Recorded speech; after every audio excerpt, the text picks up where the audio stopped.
So yun, naging pamangkin mo na talaga. Doon na kayo Yes, doon ko nalaman na kamag-anak ko talaga si Baby Analing. Nasubaybay mo ba yung karir ni Analing nung hindi pa si Juban ang humawak sa kanya? Yes. Oo, nasubaybayan ko siya. Ano masasabi mo? Sis nung sila palang dalawa ni XB noon. Nakakasama na namin yan. Siyempre, hindi naman madalas, pero nakakasama namin siya. Diba? Hindi pa ganun siya kasikat. Ang tawag dito, talagang ano yan, malapit na bata sa amin yung si Baby Analing. Kasi pag tatakbo sa amin niya, Kuya Bugok, gusto daw niya kumain, papakainin namin niya syempre. Pero mo yung time na yun, hindi ko alam na kamag-anak ko pala siya. Kaya pala ang gaan ng loob po sa kanya. Ang gaan ng loob ng mga daddy ang mga loob ng mga daddy sa kanya. Gano'n na lang, wala daw silang pamasahe, di ba? Tapos ano pa, may kukwento ko dyan, alas 12 na ata ng madaling araw, nagpunta sa bahay yung mga yan. Ayan, ewan ko, sabi niya, di ba rin sila kumakain, pinakain ko ngayon. Talaga nang mahirap sila, no? Oo, talaga mahirap sila dati. Saan nakatira? Sila na yung asawa niya, si SB? Dati, oo. Ano ba trabaho nila bago sila mag-vlog? Alam ko, wala. Wala silang trabaho. Kasama lang nila yung mga parents nila, XB. Fast forward tayo, Kuya Bugok.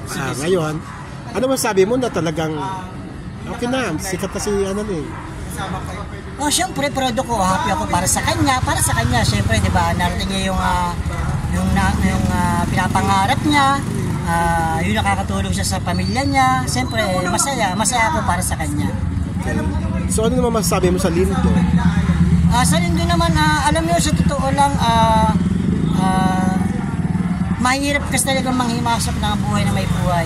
Kahit pamangkin ko yan, si Baby Analing, ayokong pakialaman yung buhay niya kasi alam mo si Analing may isip na rin yan. Alam ko, sila siguro ang bukod tangi makakapag-ayos ng problema na hindi po kami. Ayaw po namin manghimasok po dyan. Hindi ka ba nabigla nung magka-partner sila? Grabe ang mga views ng mga video nila. Oo. Grabe, ano? Grabe yung talaga yung buong production talaga yung mga views nila. Solid. Diba? Talaga ang tataas ng views nila. Pero ngayon, marami nagkatanong, Kuya Bugok, ano na ba ang estado ng Lindo ngayon? Alam niyo, hindi ko masasabi eh. Kasi diba, kahit naman kayo, alam niyo kung ano yung mga issue, diba? Ang daming pinag-uusapan, ang daming basta nagkakagulo na yung mga tao. Yung issue na yan, alam niyo, nag-meeting na kami ng mga daddies na pas muna po kami dyan. Ayaw namin pag-usapan about sa mga problema nila. Kasi nga, gusto nga namin mangyari. Labas kami, gitna lang po kami. Basta kami nasa gitna lang po. Nakikita mo ba yung mga video ngayon ni Lindo? Parang merong isang babae, nagpapakababae na siya. Oo, lumalabas na akin yung mga video ni Lindo. Anong masasabi mo doon? Nung comment naman ako dyan kung doon sa Pero maganda masaya. Siya, ha? Yes, maganda si Lindo.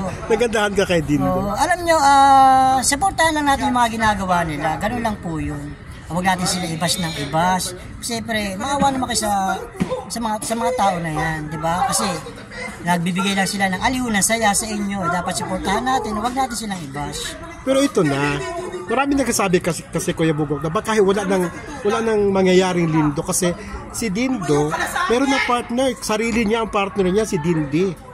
O yun na yung parang pinagkakaguluhan ngayon ng mga fans. Oo, nabalitaan ko yan. Pero ano tayo dyan? So, ibig sabihin ba, parang malabo na maituloy ulit yung Lindo na tambalan nila ni Analing? Dahil meron kapartner na si Lindo, sarili niya, mismo kapartner niya. Alam niyo, sa totoo lang, hindi natin masasabi yung panahon eh. Hindi natin pwedeng pangunahan eh. Hindi natin alam kung meron o wala. Parang nga sa akin, kung makapag-antay, mag-antay, kung wala, tanggapin natin kung ano yung talagang kung tanggapin natin kung ano talaga yung mangyayari. Yun lang po yun. Ito pa, last na question. Si Analing ba meron na bago ngayon? Hindi ko alam kasi walang sinasabi sa akin yung bata. Hindi siya nag-open sa akin. Kasi may napanood ako na mayroon na daw at yung lalaki daw parang mag-anak ng asawa ni Juban or something like that. Yun lang hindi ko alam kasi alam niyo sa totoo lang kung may nangyayari kay Baby Analing kasi hindi naman niya ina-update sa amin kung ano mga ginagawa niya. Basta kami pag nakikita-kita, happy-happy lang po kasi kami nun. Hindi kami nagkukwentuhan ng abot sa mga sarili namin. Di ba? Hindi kami nag-open sa isa't isa. Basta kami, basta nakita-kita, masaya, happy.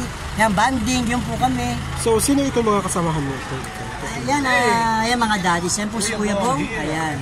Mga daddies ni Annalyn. Mga daddies po lahat yan ni Bebe Annalyn. Daddies/vlogger. Yes ni po. Annalyn. Opo.